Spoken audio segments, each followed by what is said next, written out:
महिला दिन। या जागतिक महिला दिनानिमित्ताने तुम्हा सर्वांना जागतिक महिला दिनाच्या खूप खूप खूप साऱ्या शुभेच्छा।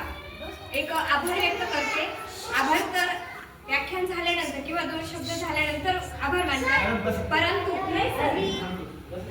यासाठी आभार व्यक्त करते की माझ्या शब्दाला मान देऊन जे या शाळेतील शिक्षक असतील, शिक्षिका असतील, त्याचबरोबर या कमिटीच्या अध्यक्षा यांना मी एक कॉल केला होता रात्री की आपला जागतिक महिला दिन हा पंचायतीमध्ये किंवा शाळेमध्ये साजरा करावा अशी माझी इच्छा होती। त्या शब्दाला त्यांनी मान दिला, त्याबरोबरच त्यांच्या शब्दाला मान देऊन या ज्या काही सर्व स्त्रिया इथे उपस्थित राहिल्या त्याबद्दल मी या सर्व महिलांचे खूप खूप खूप सारे आभार व्यक्त करते। एक दिवस तरी असा आपण आपल्या स्वतःसाठी दिला पाहिजे। मग जागतिक महिला दिन हा का साजरा केला जातो याचा आपण कधी इतिहास बघितलेला आहे का? पूर्वीच्या काळामध्ये आत्ताच आपल्याला मॅडमांनी सांगितलं की खूप काही त्यांच्यावर अत्याचार केले जात होते। पहिली महिलांना फक्त चूल आणि मूल इथपर्यंतच त्यांना मर्यादित होतं आणि शारीरिक पर्यंतच त्यांना एक तिचं मूल्य दिलं जात होतं। याच्या पलीकडे स्त्री ही घराच्या बाहेरही जात नव्हती, कोणाच्या मोठ्या कार्यक्रमालाही जात नव्हती। इतकी ती चखडलेली ती स्त्री होती। मग 1908 मध्ये न्यूयॉर्क या सिटीमध्ये ज्या वस्त्र उद्योगातील ज्या महिला काम करत होत्या त्या महिलांनी 15,000 महिला त्या काळाच्या मध्ये बरं का, पहिल्या 15,000 महिला एकत्र येऊन त्यांनी एक मोर्चा तयार केला होता आणि त्या मोर्चामध्ये त्यांनी आपल्या 3 मागण्या केल्या होत्या। पहिलं म्हणजे आम्हाला अतिशय महत्त्वाचा पॉइंट आहे तो म्हणजे की आम्हाला आमचा मतदानाचा अधिकार हा आम्हाला तुम्ही दिला पाहिजे। त्यानंतर आम्ही जे काम करतोय त्या कामाचं वेतनवाढ हे आम्हाला दिलं पाहिजे। त्यानंतर इसवी सन 1910 मध्ये आंतरराष्ट्रीय महिला परिषदेमध्ये एक क्लारा झेंटी नावाची एक महिला होती। तिने एक असा त्या परिषदेमध्ये असा ठराव मांडला होता की जागतिक महिला दिन हा साजरा केला पाहिजे। असा ठराव तिने मांडल्यानंतर त्या परिषदेमध्ये तिच्या ठरावाला एक यश आलं। ती त्या ठरावामध्ये पास झाली, परंतु ठराव पास झाल्यानंतर आंतरराष्ट्रीय जागतिक महिला दिन साजरा करावं असं त्यावेळेस 1943 मध्ये भारतामध्ये पहिला जागतिक महिला दिन हा साजरा करण्यात आला। परंतु त्याही पुढे जाऊन 1975 मध्ये आंतरराष्ट्रीय जागतिक महिला दिन हा गावागावामध्ये, शाळेमध्ये, तालुक्यामध्ये साजरा करावं असं जाहीर तिथे झालं आणि तिथून पुढे जागतिक महिला दिन हा साजरा केला जात आहे।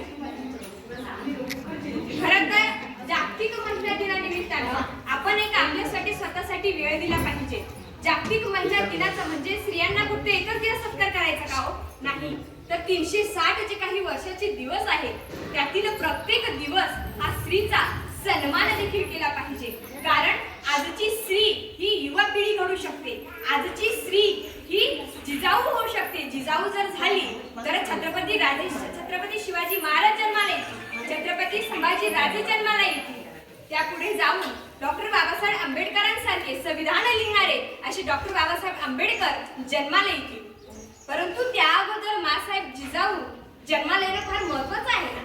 कारण काय होतं, प्रत्येकाला असं वाटतं की वंशाला दिवा हवा, परंतु त्या दिव्यापायी एक पंथी गर्भातच विझवली जाते आपण।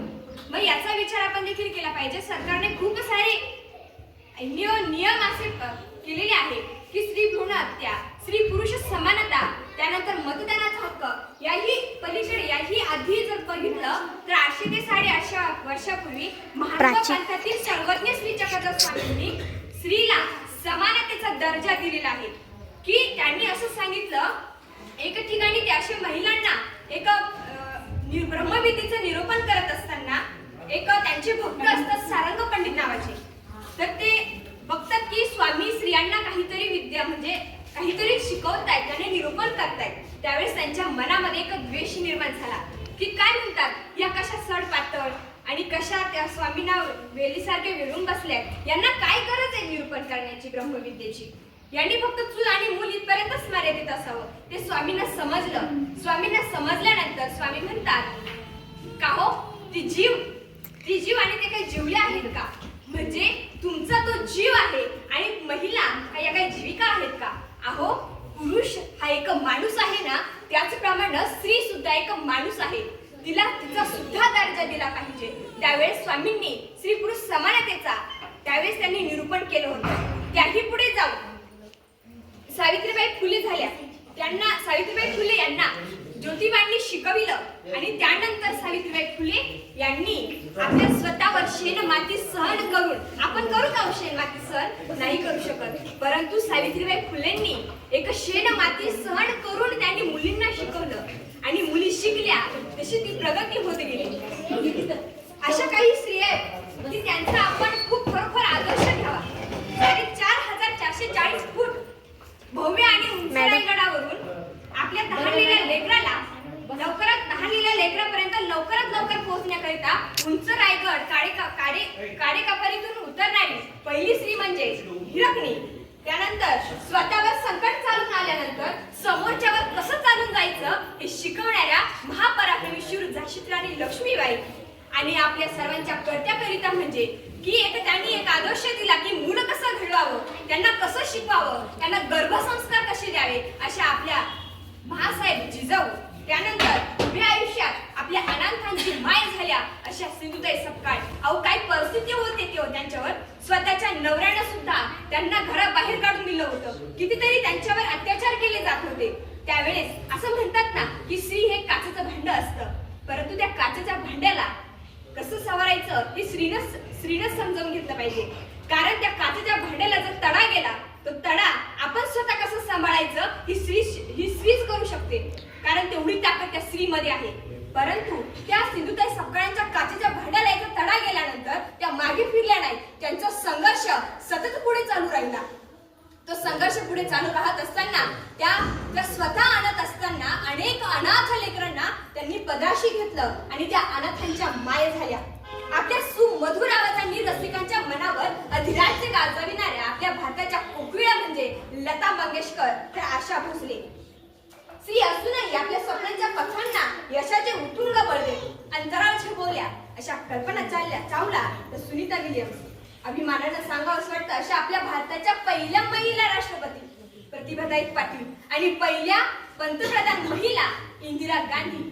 आणि मराठीच्या काव्याकडे जर वळत गेलं तर मराठीतील पहिली स्त्री काव्य जन्माला म्हणजे महानुभाव पंथातील पहिली स्त्री तिने रिद्धपोळला ढवळे नावाचे महाकाव्य रचले आणि स्त्री काव्य पहिले जन्माला आले ते म्हणजे महादंबेचे ढवळे, ती महादंबा. साता समुद्रपार शिक्षणाची धुरा पाकिस्तान सारख्या देशात देणाऱ्या मलाला युसुफझाई पहिली डॉक्टर महिला. त्या काळातील पहिली महिला डॉक्टर आनंदबाई गोपाळ जोशी. आणि आपल्या अभ्यासातून, कर्तृत्वातून, राजकारणातून आपला ठसा असा उमटवणाऱ्या सुषमा स्वराज. अशा कितीतरी स्त्री आहेत की त्यांनी स्वतःच्या पायावर उभे राहिले. काही एक स्त्री पण अशी होती की अपंग असताना सुद्धा ती माउंट एव्हरेस्ट चढली होती, ती पण एक स्त्रीच होती. अशा अनेक स्त्री आहेत की त्यांचा आपण आदर्श घेतला पाहिजे. मग या आदर्शातूनच आपण आपल्या मुलांना ज्यावेळेस एक स्त्री गर्भवती असते त्यावेळेस तिला कसे संस्कार दिले पाहिजे हे ते आपण शिकवलं पाहिजे. शिकवण्यापेक्षा आपण म्हणजे ज्यावेळेस ते अर्भक आपल्या गर्भामध्ये असतं ना त्यावेळेस ते अर्भक आजूबाजूच्या सर्व गोष्टी जाणू शकतं. म्हणजे फक्त ते अर्भक आहे ना, फक्त दुनिया ही बघू शकत नाही, बाकीचं सर्व स्पर्श, ऐकणं, बोलणं सर्व जाणत असते.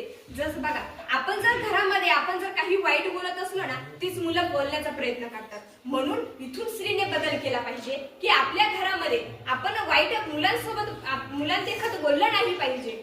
म्हणून स्त्री जर बघितलं तर खूप काही घडू शकते.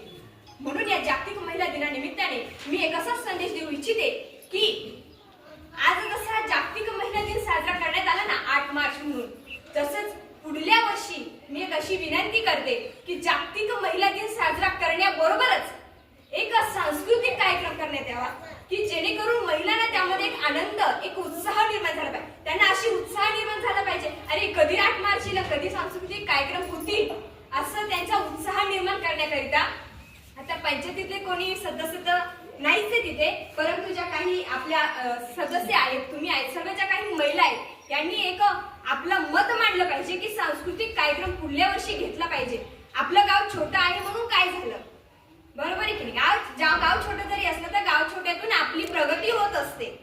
बाकीच्या गावांमध्ये खूप काही कार्यक्रम साजरे केले जातात. काही ठिकाणी महिलांना पैठणी साडी दिली जाते किंवा सांस्कृतिक कार्यक्रम दिले जातात किंवा संसार दांडी म्हणून काही आयोजन केलं जातं. त्यानंतर पाण्याचे जार असतील, अशा अनेक सुविधा महिलांना दिल्या जातात. तसेच आपल्या गावातून सुद्धा या महिलांना सांस्कृतिक कार्यक्रम साजरा करावं. त्याच नंतर जर सांस्कृतिक कार्यक्रमामध्ये संगीत खुर्ची असेल किंवा काही महिला एका स्वयंपाकघरामध्ये सुगरणी असतात, मग ती पाककला केली पाहिजे. रांगोळी स्पर्धा, मेकअप झाला असला किंवा हेअरस्टाईल वगैरे खूप काही कला आहे. यातूनच महिलांची एक कला बाहेर येण्याचं एक सादरीकरण केलं जाईल की खरंच हो माझ्यामध्ये ही कला आहे, मी हे करू शकते, असं ती स्त्री म्हणू शकते, अशी मी सदिच्छा व्यक्त करते. पुढल्या वर्षी अजून उत्साहाने अजून महिला जमा झाल्या पाहिजे अशी मी सदिच्छा व्यक्त करते.